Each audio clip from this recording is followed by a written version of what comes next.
ಇವತ್ತಿ ಹುಡುಗ ಈ ಅಡ್ಡು ಜೋಡುಗಳಿಗೆ ಮಾಡಬಾರ್ದು ಮೋಸ ಮಾಡಿಬಿಟ್ಟ ನೋಡ್ರಿ.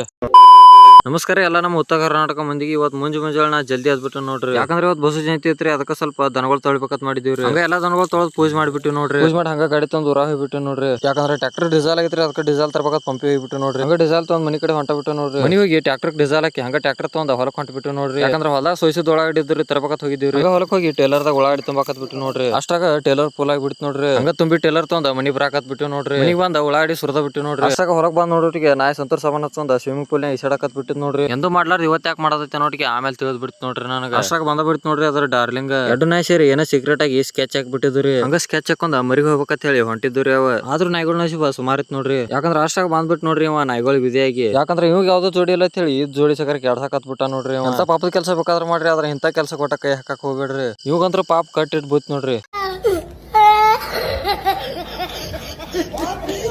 ನನಗಂತ್ರ ಈ ಕತ್ತಿಗಳು ಮಾನಸಿಕ ಆಗ್ಬಿಡ್ತು ನೋಡ್ರಿ. ನಿಮ್ಗೆ ಏನ್ ಅನ್ಸುತ್ತೆ ಕಮೆಂಟ್ ಮಾಡ್ರಿ, ಹಂಗ ಒಂದು ಫಾಲೋ ಮಾಡ್ಕೊಂಡ್ಬಿಡ್ರಿ.